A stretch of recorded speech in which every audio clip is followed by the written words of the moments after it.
Hi, and welcome back to the Roundtable. I am your host, Steven, and today I'll be talking about the passing of producer Michael James Jackson. Usually not a name known with the rock band Kiss. If you mention names like Eddie Kramer, Bob Ezrin, Desmond Child, those are the names that you usually pop up in the Kiss army and known for bringing the band hits and glory and worldwide domination for a while, right? Another guy that unfortunately he's passed away due to COVID and more complications of COVID was Michael James Jackson, and I really liked him as a producer. I thought he did something really wonderful with Kiss, and we'll start off from the very beginning when after Kiss by in the early '80s by '81 and their last two albums, which they thought were like Dynasty, Unmasked, Music from the Elder, was going to open up a more family-friendly audience and give them even bigger numbers, and it did the reverse. And there was tensions in the band. I think everybody knows most of this story. By that point, Ace and Peter, Paul and Gene were not getting along at all, right? So they needed they wanted to release a greatest hits package in Europe where they still were kind of popular, and they brought this guy in to produce them, and his name was Michael James Jackson, and they put it on this compilation called Kiss Killers. Now the songs were "I'm a Legend Tonight," "Down on Your Knees," "Nowhere to Run," and "Partners in Crime." Four pretty good songs. They're good. You can see Kiss is kind of finding their bearings with that. I personally enjoyed Partners in Crime and Nowhere to Run. I thought were fantastic. The others, I thought they were okay, but those are the two that stood out for me personally. I thought they were on the right track.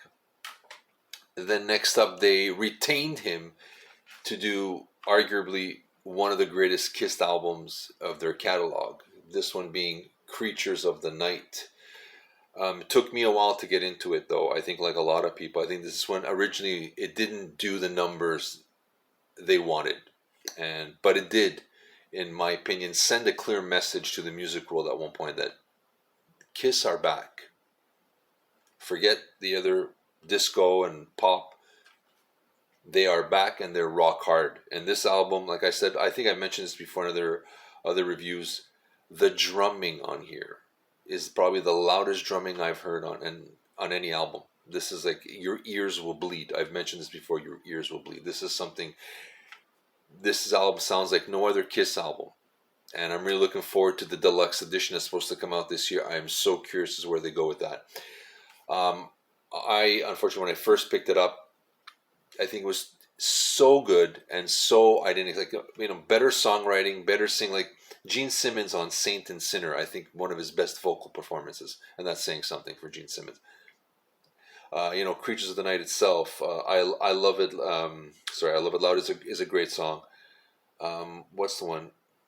I Still Love You, epic ballad, but it's a longer song. I mean, this is stuff I didn't expect from Kiss to do. I think that's what they, after all that this came out and it was that good. I just think it just went over everybody's heads at the time. It took 20 years for people to catch up to this album, but it's finally getting its just due.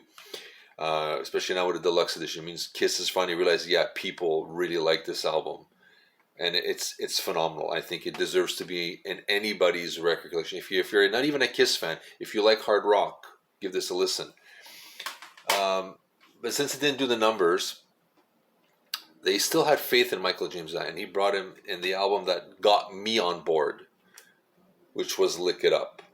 This is the album that made me a Kiss fan. This was my first Kiss album that I ever bought. And then I went backwards and picked up the '70s collection. But this is, and it's still one of my favorites. I think Exciter, one of the best opening numbers on a Kiss album or any album. It's just a great. It's intense. It's sexual. It's primal. It's fantastic.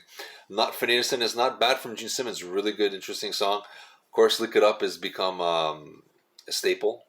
"Young and Wasted," I get into that sometimes from Gene. "Gimme More" is good. "All Hell's Breaking Loose" has a rap intro. So everybody who thought Aerosmith did it with Run DMC first, Kiss did it first on this album. "A Million to One," arguably the underrated ballad of their career. Right up there with Every Time I Look at You. I mean, these songs that they become smash hits still blows my mind. So out of their non-makeup phase, the first one I think is still the best.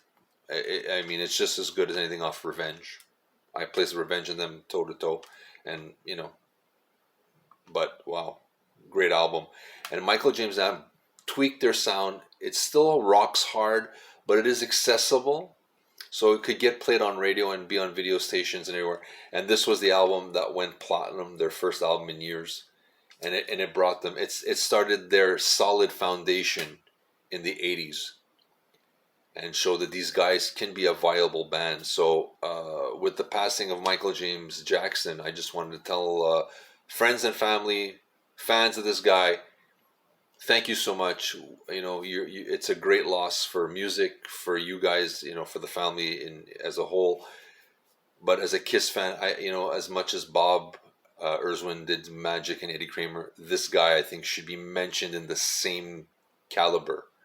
He brought them from the brink and made them viable again. So rest in peace, Mr. Jackson.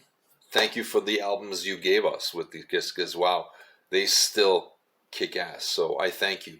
So this is Steven from the Roundtable, asking you to give these guys a listen. I know a lot of Kiss fans from the 70s don't like their 80s output. A good album is a good album is a good album. And that's all I can say about it. So this is, again, from the Roundtable. This is Steven. Trying to rock and roll all night and party every day, if I could. But, sometimes you can't. Just kidding. But, live the dream. Hit that like button. Subscribe. Let me know. Do you have these albums?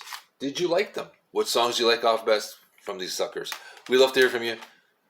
Take care. Signing off.